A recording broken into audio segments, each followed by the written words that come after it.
우리가 율법은 신령한 줄 알거니와 나는 육신에 속하여 죄 아래에 팔렸도다. 내가 행하는 것을 내가 알지 못하노니 곧 내가 원하는 것은 행하지 아니하고 도리어 미워하는 것을 행함이라. 만일 내가 원하지 아니하는 그것을 행하면 내가 이로써 율법이 선한 것을 시인하노니 이제는 그것을 행하는 자가 내가 아니요 내 속에 거하는 죄니라. 내 속 곧 내 육신에 선한 것이 거하지 않은 줄을 아노니 원함은 내게 있으나 선을 행하는 것은 없노라. 내가 원하는 바 선은 행하지 아니하고 도리어 원하지 아니하는 바 악을 행하는도다. 만일 내가 원하지 아니하는 그것을 하면 이를 행하는 자가 내가 아니요 내 속에 거하는 죄니라. 그러므로 내가 한 법을 깨달았노니 곧 선을 행하기 원하는 나에게 악이 함께 있는 것이로다. 내 속 사람으로는 하나님의 법을 즐거워하되 내 지체 속에서 한 다른 법이 내 마음의 법과 싸워 내 지체 속에 있는 죄의 법으로 나를 사로잡는 것을 보는도다. 오호라, 나는 공고한 사람이로다.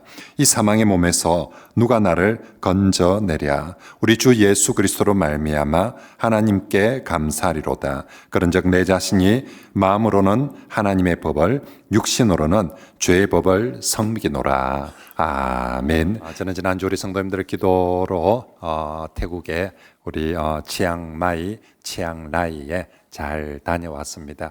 치앙마이에는 우리가 돕는 선교사님 양정금 선교사님이 MK 사역, 선교사들 자녀들을 중심으로 MK 사역을 하고 계시고 치앙마이에서 한 3시간 정도 차를 저 북쪽 산 쪽으로 가며 치앙라이라는 도시에는 이용성 선교사님이 태국 북쪽 산지에 있는 소수민족들이 많이 살고 있는데 그 소수민족들을 대상으로 복음을 열심히 전하고 있는 두 분 선교사입니다. 두 분 모두 사역을 열심히 잘하고 있어서 감사하고 우리 선교사님들도 우리 교회에서 늘 기도하고 후원해 주셔서 감사합니다 하고 우리 선교사님들의 안부도 전합니다. 혹시나 다음에 또 태국의 치앙마이나 치앙라이에 가실 기회가 있으며 꼭 우리 선교사님들에게도 한번 들리시고 그렇게 인사도 하면 좋겠습니다.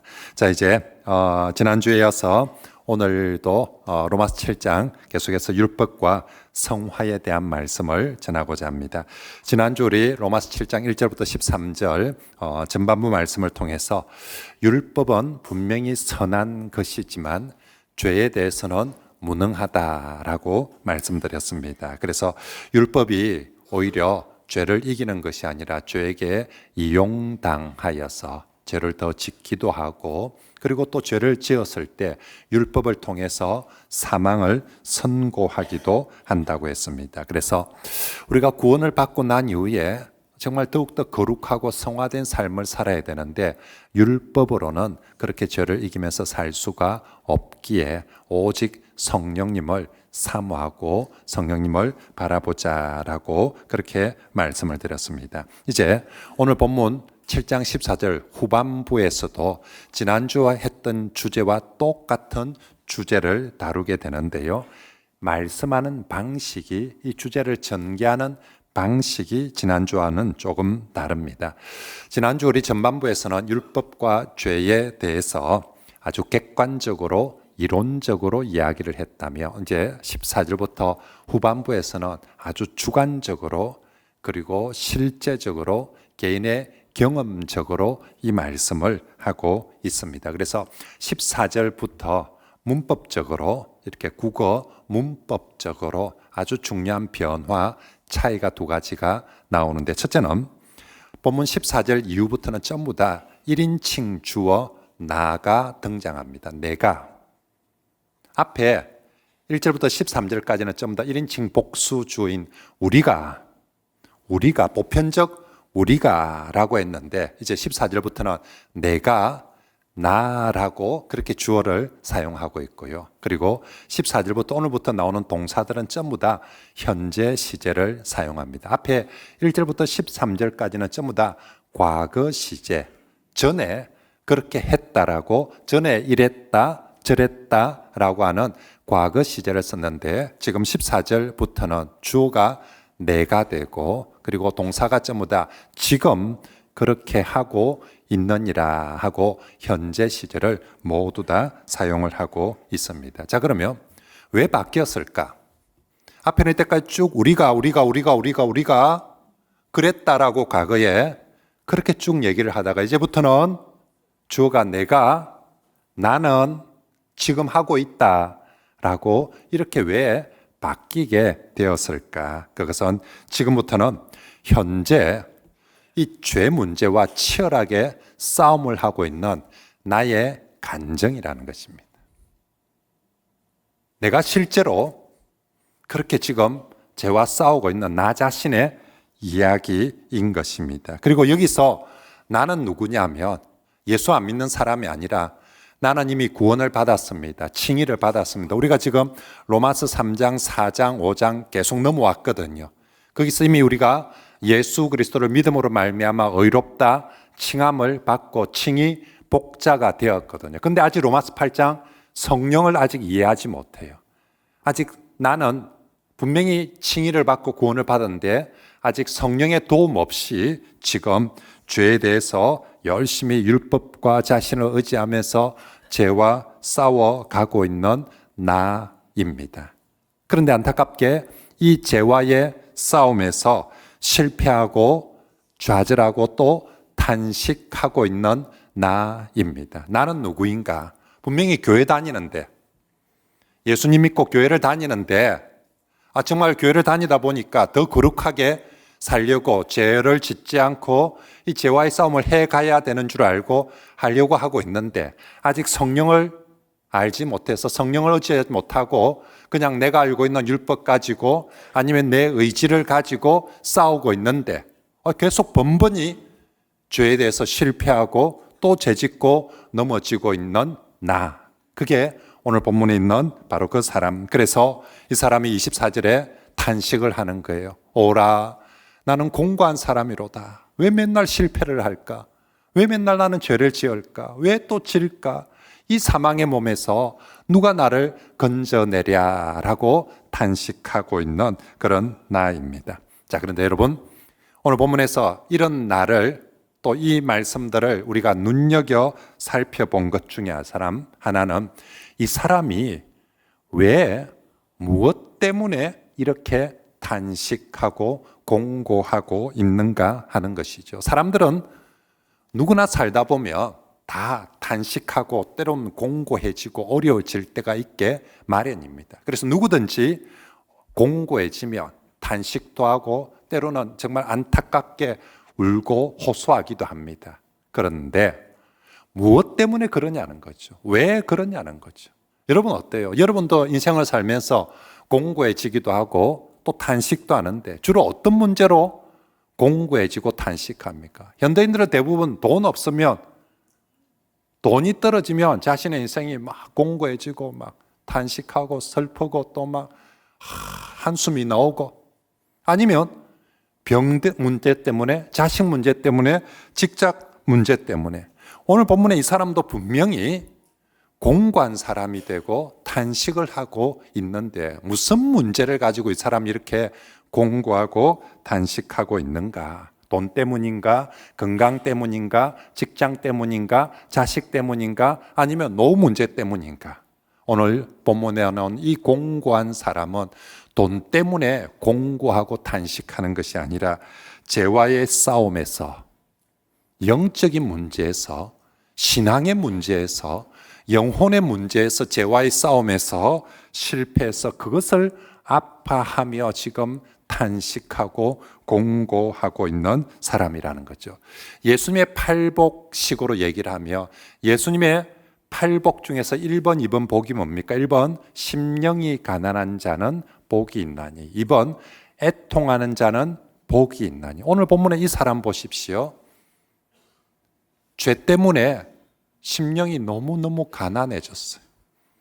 그리고 이 죄 문제 때문에 아파하고 공고하며 그렇게 지금 애통하고 있는 것입니다. 그러므로 오늘 본문에 나오는 이 사람의 애통과 공고는 인간적으로 보면 사실 우리가 뭐 애통하고 공고하고 이럴 때는 다 보면 안 됐죠. 그게 돈 문제 때문에 그렇든지 자식 때문에 그렇든지 남편 때문에 그렇든지 뭐 직장 때문에 누구든지 공고해하고 애통하며 탄식하며 인간적으로 보기엔 참 안 됐어요. 그런데 오늘 본문에 이 사람의 이 곤고와 애통은 인간적으로 보면 안 됐을지 모르지만 하나님 보시기에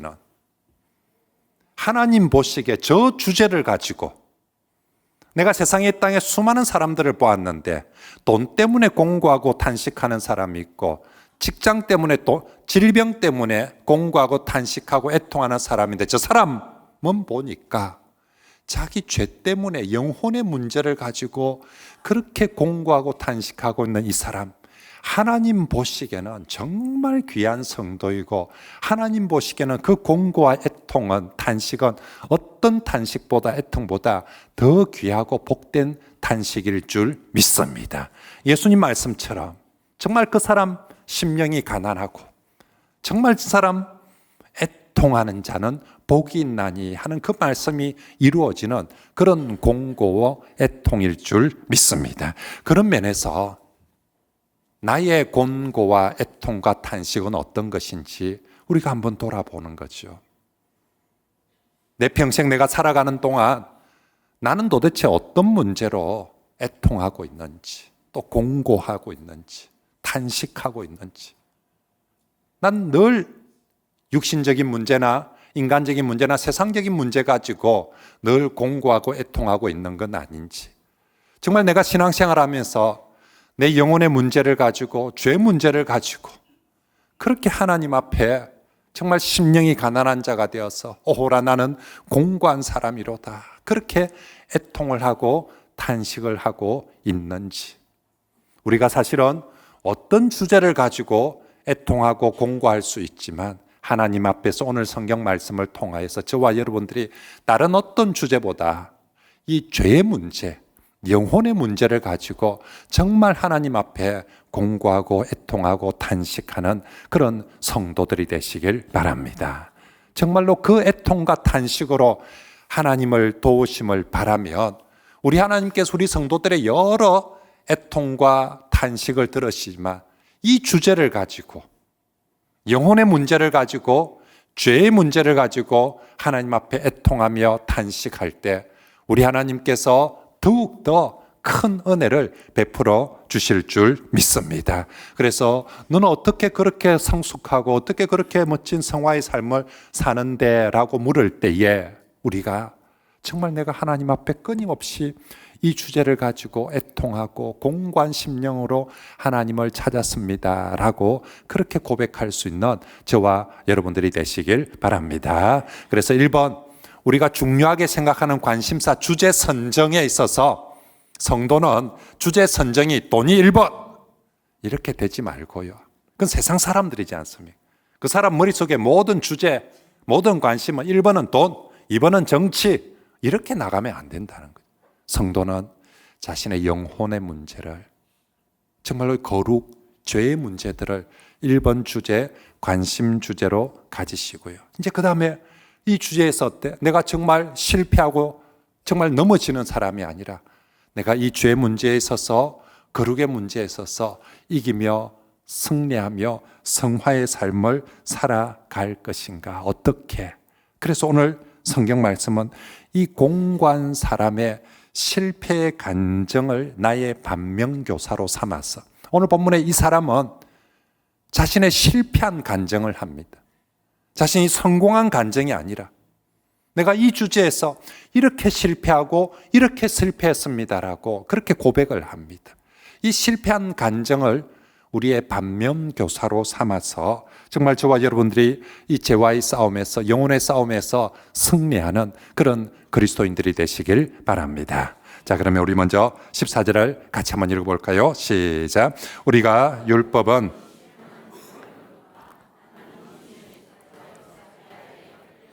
아멘. 자, 우리 지난주에도 이 율법과 죄의 관계를 보면서 율법은 지난주에도 분명히 선하다.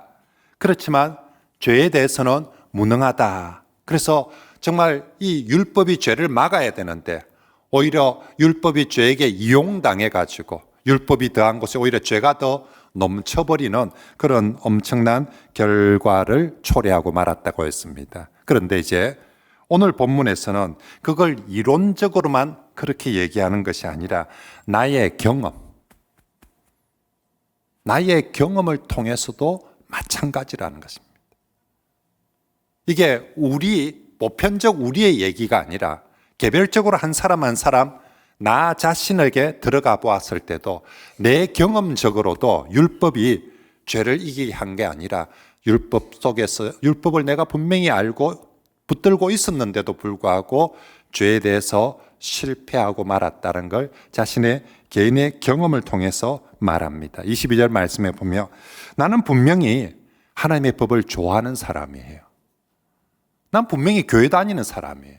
난 분명히 교회 다니니까 믿음도 있고 성경도 읽고 하나님의 법을 좋아하는데 왜 그런지 희한하게 그런 내가 오늘 저녁이 돼서 하루를 돌아보며 죄 짓는 일이 더 많은 거예요. 분명히 내가 아침에 눈 떠서 새벽 기도하면서 성경 읽으면서 오늘 내가 죄 짓고 살아야지 이렇게 결심한 적이 없는데 내가 성경 아닌 불경을 갖다 놓고 읽은 적도 없고 내가 사주팔자 보러 다닌 것도 아니고 분명히 내가 하나님의 법을 사랑하고 그렇게 말씀대로 살아야지라고 시작했는데 어김없이 결과는 내가 죄짓고 말더라는 것입니다. 14절에 율법이 신령한 줄 알지만 나는 오히려 죄 아래 팔렸다. 내가 이 율법 붙들고 있으면 될 줄 알았는데 이거 분명히 신령한 건데 결론은 또 보니까 나는 죄에게 팔려가 버린 것. 그래서 15절에 이렇게 말합니다. 내가 행하는 것을 나도 알지 못한다. 도대체 왜 그런지 내가 생각해도 내가 이해가 안 돼. 분명히 내가 하루아침에 시작할 때 죄 지으려고 내가 오늘 하루를 시작한 거 아닌데 우리 그리 나쁜 놈들 아니지 않습니까? 강도나 도둑놈들은 아침에 눈 뜨면 오늘 어찌하면 강도짓을 할까 이 생각을 하지만 우린 그런 생각, 나는 분명히 하나님의 법을 사랑하고 분명히 오늘도 믿음으로 살고 거룩하게 살려고 그렇게 마음 먹고 기도했는데 왜 맨날 나는 내가 기도한 대로 내가 생각한 대로 안 되고 왜 맨날 나는 죄를 짓고 그렇게 살고 있을까? 자신 스스로가 참 답답해합니다. 그러면서 도대체 문제가 뭔가, 뭐가 잘못돼서 그럴까? 문제를 보니까 내가 붙들고 맨날 이 율법 이게 문제가 있나? 보니까 아니야. 이건 아무리 봐도 이게 문제가 있는 건 아닙니다. 그럼 내 의지가 문제가 있나? 내 성질이 못돼서 그렇나? 그것도 아닌데 너 비교적 착하게 살려고 하는데 뭐가 문제지? 라고 보니까 내 안에 있는 이 죄, 근본적으로 내 안에 있는 이 죄 때문에 그렇구나. 17절 말씀을 같이 한번 읽어봅시다. 시작. 이제는 그것을 행하는 자가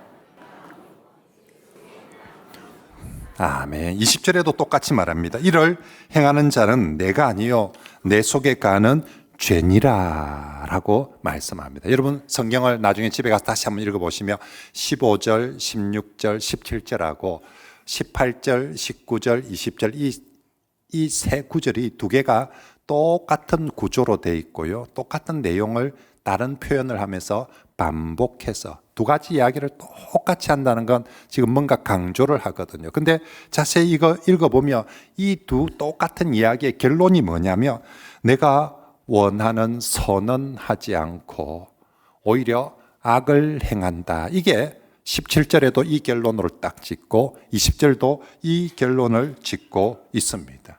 그러면서 원인 분석을 해보는 거예요. 결론은 항상 내가 원하는 선을 하지 않고 악을 짓는데 왜 이럴까? 원인 분석해 보니까 율법이 문제가 있어서 그런 것도 아니고 내 의지가 부족해서 그런 것도 아니고 내 안에 있는 죄 때문이구나라는 것을 깨닫게 됩니다. 그런데 문제는 이 율법이나 의지가 내 안에 있는 이 죄를 못 이긴다는 것입니다.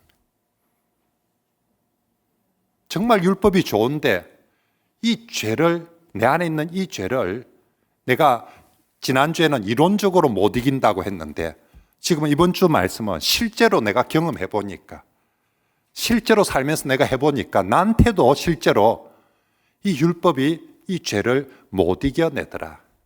오히려 이 죄 앞에 율법조차도 무릎을 꿇는다라고 말씀하고 있는 거죠. 그래서 오늘 17절과 20절에 두 번이나 반복해서 율법으로는 도저히 죄를 이길 수가 없구나. 내 경험으로 정말로 그렇게 고백을 하고 있습니다. 자, 그러면 이제 21절부터 두 번째 문단이 시작되는데, 두 번째 문단에서는 어떤 주제로 넘어가요? 그러면 좋다. 내가 율법으로 이 죄를 못 이기면 내 의지로 한번 이기면 안 되나? 그래도 내가 사나인데, 내가 한다면 하는 사람인데, 내가 딱 머리띠 두르고 딱 정말 도장 찍고 사인하고 결심을 하고 내 의지로 한번 이겨보면 안 되나 하고 그렇게 한번 해보았다는 거예요. 그런데 또 결론은 내 의지로 21절부터 24절까지 말씀해서 내 의지로 싸웠다는 표현까지 씁니다.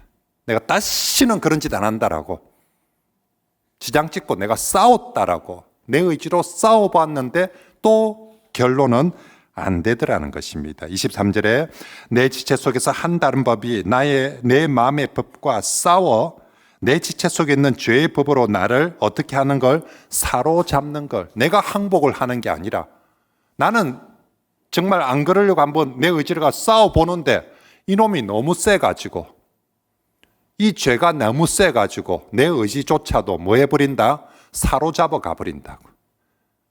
까불고 있네. 네가 사나이라고, 네가 결심하면 하면 한다고, 아이가 까불고 있네 하면서 죄가 그냥 사로잡아 가 버린다고.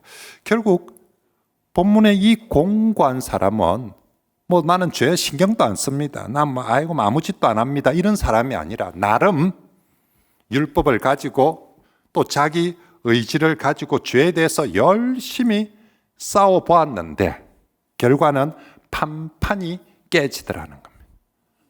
판판이. 그래서 현재 시제의 동사를 쓰는 거예요. 과거에 한 번 그랬다는 게 아니라 지금 내가 계속 죄와 싸우고 있는데 이 현재 동사를 쓴다는 것은 오늘도 계속 그러고 있다는 거예요. 이게 한 번, 두 번 내가 죄와의 싸움에서 지고 있는 것이 아니라 매일 똑같이 반복이 되는 거예요. 분명히 새벽에 눈 떠서 새벽 기도할 때는, 하루를 시작할 때는 믿음으로 살게 해주십시오, 거룩하게 살게 해주십시오, 말씀대로 살게 해주십시오라고 그렇게 기도하고 시작했는데 저녁 때 보면 여전히 현장에 나가보면 또 깨지고 또 죄짓고 또 넘어지고 있는 그런 자신입니다. 그러면서 오늘 이 공고한 사람은 이 실패 속에 한 가지 깨달음을 깨달았다라고 합니다. 그건 자신 안에 내 마음에 두 마음이 있구나. 내 안에 두 자아가 있구나. 내 안에 두 법이 있구나. 21절에 선을 행하고자 하는 내 마음에, 이거 구원받은 속 사람의 마음이죠.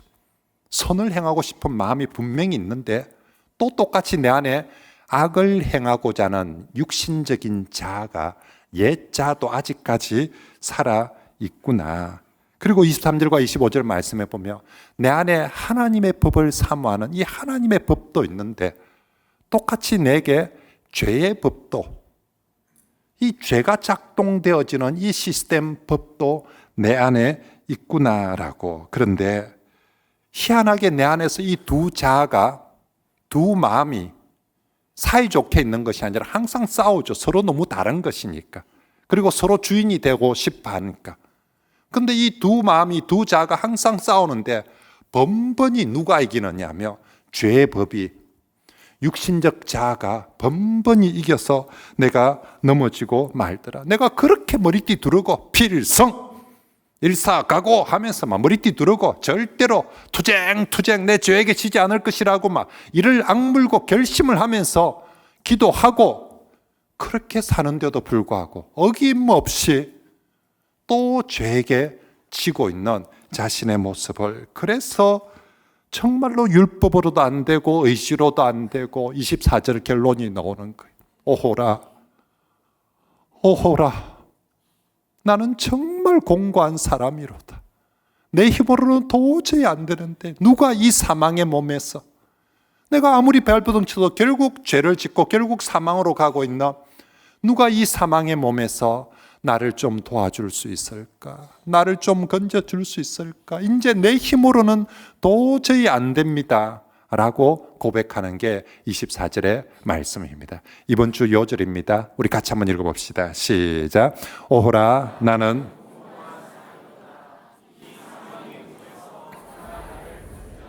아멘. 여러분 이번 주 이 요절 외울 때 이 사람 심정어로 좀 빙의가 되어서 외우면 좋겠어요. 이 사람 지금 어떤 심정입니까? 정말 자기가 죄 안 짓고 거룩하게 살아보려고 애쓰고 온갖 것 다 해봤는데 안 됐을 때, 그리고 우리가 요절 외울 때 오라 나는 공고한 사람이다. 이 사람이 무슨 누가 사람이다. 이렇게 외우지 말고요. 정말 진짜 이 사람 진짜 죄와의 싸움에서 거룩하게 살려고 애쓰는데 안 되어서 정말 탄식하고 있는 그 사람, 오라 정말 나는 공고한 사람이로다. 이 사망의 목에서 누가 좀 나를 좀 도와줄 수 있을까? 나를 건져내 줄 수 있을까? 그런 마음으로 이번 주 요절을 꼭 외우시길 바랍니다. 자, 여러분 이 공고한 사람의 간증을 고백을 들어보니까 어떻습니까? 아이고 뭐 저런 인간이 다 있노 싶습니까? 저게 예수제라고 무슨 저게 집사라고 저게 무슨 장로라고 아이고 꼴 좋다. 맨날 저렇게 죄하고 죄가지고 저렇게 나약한 소리나 하고 아니 그리 후회할 소리하고 탄식 같으면 하지를 말아야지. 지금 많은 짓이고 저게 지금 한두 번 다 이거 지금 내니 그라는 꼴을 갖다 지금 수십 번도 더 봤다면서. 여러분 어때요? 정말 이 사람 간증을 들어보니까 하는 얘기 들어보니까 진짜 아이고 저게 무슨 예수제이라고. 우리가 다른 사람들의 죄에 실패하고 넘어지는 모습 보면서 그런 경우 많아요. 지는 절대 안 그런 것처럼 그 사람 얼마나 무시하고 뭐 저게 목사라고 뭐 저런 게 집사라고 저런 게 장로라고 얼마나 쎄를 까는지 모릅니다. 자기는 절대 안 그런 것처럼 안 그럴 것처럼 그래야 합니다. 여러분 오늘 본문의 이 사람 이 간증 이 고백 들으면서 여러분 이 사람을 함부로 폄하하거나 무시해서는 안 됩니다. 참고로 여러분 이 사람 누군지 몰라서 그럴까 봐 제가 살짝 말씀드리는데요. 오늘 본문의 이 사람요 주일 성수도 제대로 안 한 나이롱 신자 아닙니다. 오늘 본문에 지금 오호라 나는 공고한 사람이로다 하는 이 사람요 천하의 사도 바울입니다. 성경도 모르고 주일 성수도 잘 안 하고 교회 봉사도 안 하는 그런 나이롱 신자가 아니라 이 사람 성경 박사예요. 여기 앉아있는 우리보다 다 합쳐도 이 사람이 알고 있는 성경 율법만큼 모르고요. 의지도요 이 사람이 진짜 빌립보서 3장에 보면 내가 율법의 의로는 흠이 없는 자로다 이런 소리를 합니다. 내가 율법 말씀 지켜내려고 혀 깨물고 지키는 그런 스타일의 사람이라는 것이죠. 그러므로 지금 이 사람이 신앙심이 약하거나 수준이 약해 낮아가지고 교회 온 지 얼마 안 돼가지고 천지도 뭣도 모르기 때문에 이렇게 지금 오호라 나는 공가 이런 것 아니라는 것입니다. 성경 공부도 누구보다 많이 했고요. 기도도 누구보다도 많이 했고요. 신앙적 훈련도 누구보다도 많이 받은 사람인데 그런데 결론은 내 마음속에 그 두 법이 두 자가 싸우며 결론은 죄 앞에서 율법으로도 못 이기고 자신의 의지로도 못 이긴다라고 그렇게 지금 고백하고 있는 것입니다. 그러므로 이 사도 바울의 고백 앞에 이 고백을 듣고 있는 여러분들 교만하지 않으면 좋겠습니다. 아이고 저게 뭐 예수제이라고 저게 뭐 교회 다닌다고. 여러분 정말 천하의 사도 바울이 이 주제 앞에 오호라 공고한 사람이로다라고 하는데 나는 까딱없습니다. 목사님 저는 딱 한다음에 하고 안 한다음에 안 합니다. 내가 교회 다닌 이상 절대로 나는 딱 그런 죄 안 짓습니다. 나 안 합니다. 여러분 그렇게 자고해서는 자만해서는 안 됩니다. 아무리 목사라고, 아무리 장로라고 해도요, 아무리 성경을 많이 읽었다고 해서, 아무리 기도를 많이 했다고 해서 나는 죄에게 지지 않습니다. 그렇게 절대로 자만해서는 안 됩니다. 오늘 사도 바울의 고백에 의하면요, 죄는요 율법보다 강합니다. 죄는 내 의지보다, 내 결심보다 훨씬 더 강합니다. 죄는요 내 직분보다도 훨씬 더 강합니다. 죄는 목사는 못 건드린다, 그런 거 없습니다. 죄는 장로는 못 건드린다, 권사는 못 건드린다, 죄는 교회 다닌 지 30년 이상 되면 못 건드린다, 그런 거 없습니다. 죄 앞에 직분도 소용이 없고 경력도 30년 교회 다녔다는 경력조차도 사실은 소용이 없습니다. 여러분, 우리가 정말 이 죄와의 싸움에서 먼저 이기고 정말 거룩한 성화의 삶을 살기 위해서 제일 먼저 나 스스로는 안 된다는, 나 스스로는 안 된다는 것을 인정하고 고백해야 됩니다. 이게 자기 부인입니다. 예수님께서 누구든지 나를 따르려거든 먼저 자기를 부인하고 자기 십자가를 지고 나를 따르라고 했거든요. 우리가 신앙생활하면서 예수님을 믿고 거룩한 성화의 삶을 사는데 내가 그래가지고는 절대로 안 된다는 것입니다. 지금 천하의 사도 바울이 내가 한번 해봤는데 판판이 깨졌다는 겁니다.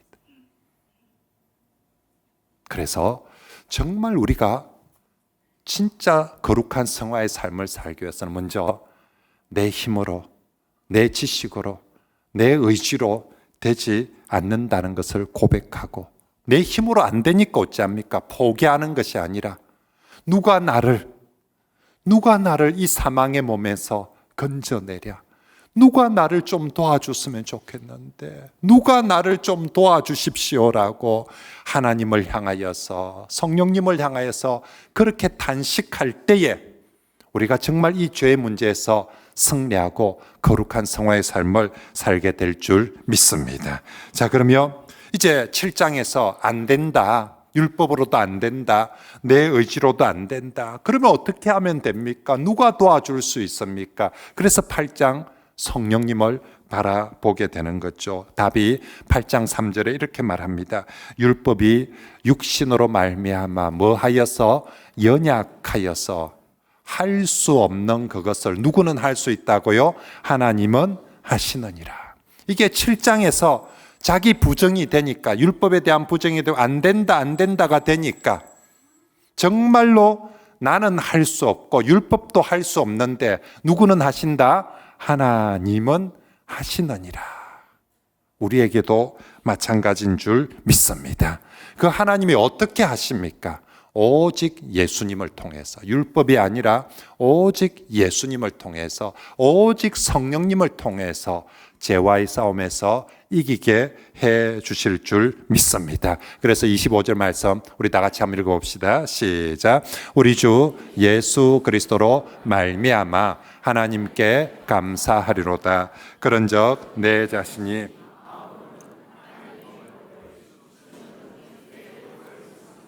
아멘. 분명히 내 안에 두 자아가 있고 두 마음이 있어서 늘 싸우는데 내 안에서 그냥 내버려 두고 저것끼리 싸우도록 하며 항상 죄의 법이 이기지만 이제 예수 그리스도를 통하여서 그의 성령을 통하여서 나를 이기게 해 주시는 줄 믿습니다. 그래서 8장 2절 말씀에 이는 그리스도 예수 안에 있는 생명의 성령의 법이 죄와 사망의 법에서 너를 해방하여 씀이라. 그죠? 생명의 성령의 법이, 그냥 성령이라 하지 않고 성령의 법이라고 표현하는 것은 죄와 사망의 법과 대조하기 위해서. 그런데 저 법을 따라가면 죄와 사망에 이르지만 성령을 따라가면 생명으로 이어가기 때문에 생명의 성령의 법이, 오직 이길 수 있는 길은 생명의 성령의 법을 통하여서 죄와 사망의 법에서 이기고 해방되어지고 성화되어지게 되는 줄 믿습니다. 7장에서 율법도 안 된다, 내 의지도 안 된다는 것을 8장에서 생명의 성령의 법을 통하여서 이기는 것입니다. 실제로 예수님의 12 제자들을 보십시오. 그들이 참 오래전부터 예수님을 믿고 교회를 다녔습니다. 누구보다도 열심히 다녔습니다. 하지만 그런 제자들도 계속 죄 문제 앞에 판판이 넘어지고 실패하고 말았습니다. 그랬던 제자들이 오순절날 성령 강림을 하고 성령 충만해지고 나니 성령 받은 후에는 제자들이 완전히 달라졌습니다. 정말로 더 이상 죄 앞에 실패하고 넘어지는 그런 제자들이 아니라 이제는 정말 거룩하고 성화된 제자들로서 주님의 복음을 전하는 용맹한 승리의 사자들, 사도들이 되어진 줄 믿습니다. 그리고 비포 애프터, 우리 제자들이 달라졌어요. 비포 애프터의 결정적 전환점이 뭡니까? 어느 날 제자들이 성경을 백독하고 나니까 달라졌다고 합니까? 아니면 금식 기도를 100일 동안 40일 동안 금식 기도를 12번을 하고 나니까 달라졌다고 합니까? 그랬던 비포 제자들이 애프터 달라졌던 가장 결정적인 한 요인을 꼽으려는데요. 오순절날 성령이 임하고 제자들 모두에게 성령이 충만하게 되어지니까 이전의 제자들과는 완전히 다른 새로운 제자들로 변화되어진 줄 믿습니다. 우리도 똑같은 원리입니다. 우리 삶에 있어서 비포 애프터, 그건 나 스스로의 의지로 만드는 게 아니라는 것입니다. 우리가 구원받기 전과 구원받기 이후의 비포 애프터의 가장 결정적인 전환점이 뭡니까? 그러나 이제는 우리 주 예수 그리스도를 믿음으로 말미암아 우리가 구원받기 전과 구원받기 이후가 완전히 달라서 우리가 구원을 받고 칭의 복자가 되었습니다. 자, 칭의 복자가 되고 나니 이제 우리 삶이 변화되어야 되는데 우리의 믿음과 신분이 변화된 것처럼 이제 그 이후에는 구원받은 성도들이 삶이 변화되어야 되는데 어찌하면 내 삶이 정말 거룩한 백성의 삶으로 정말 개가천선했다 할 수 있는 그런 거룩한 백성의 삶으로 바뀝니까? 내가 머리띠 두르고 금식하고 이 악물고 성경 많이 알고 외워며 그러면 바뀝니까? 아니라는 것입니다. 구원받은 이후에 정말로 우리가 거룩한 성화의 백성이 되려면 오직 성령님께서 임하시고 성령으로 충만할 때 그 성령의 도우심으로 우리가 정말 거룩한 성화의 삶을 살게 되어지는 줄 믿습니다. 우리를 거룩하게 하는 것도 오직 성령의 도우심입니다. 성령님이 거룩의 영이십니다. 성화의 영이십니다. 그러므로 어떤 개차반 같은 인간도 어떤 정말 쓰레기 같은 또 어떤 실패하고 안 되는 사람도 성령이 임하시고 성령이 충만하게 되어지며 그 사람도 반드시 거룩한 성화의 사람으로 변화되어지게 될 줄 믿습니다. 그러므로 성도 여러분, 이번 한 주간은 먼저 우리가 해야 될 일은 나는 안 된다라는 것을, 율법으로도 안 되고 내 의지로도 안 된다는 자기 부인, 자기 부정을 먼저 하시기 바랍니다. 그리고 자기 부인을 하며 우리가 탄식할 수밖에 없습니다. 그렇게 노력하는데도, 정말 그렇게 우리가 예수님 잘 믿고 성도답게 살려고 하는데도 안 되는 나 자신에 대해서 하나님 앞에 탄식하시기 바랍니다. 오호라 공고한 사람입니다. 저 정말 왜 이런지 모르겠습니다. 누가 이 사망의 몸에서 나를 건져주려 하고 탄식하면서 하나님을, 성령님을 바라보시기 바랍니다. 그리하며 그 성령님께서 반드시 우리를 도와서 우리가 거룩한 백성으로 성화된 성도로 그렇게 살도록 인도해 주실 줄 믿습니다. 성령님께서 어떻게 우리를 거룩하게 만들어 가실지 다음 주 로마서 8장을 통해서 함께 살펴보도록 하겠습니다. 우린 정말로 이번 주에는 정말 이 죄의 문제에 있어서 우리 탄식하면서 그분을 바라보는 그런 저와 여러분들이 되시길 바랍니다.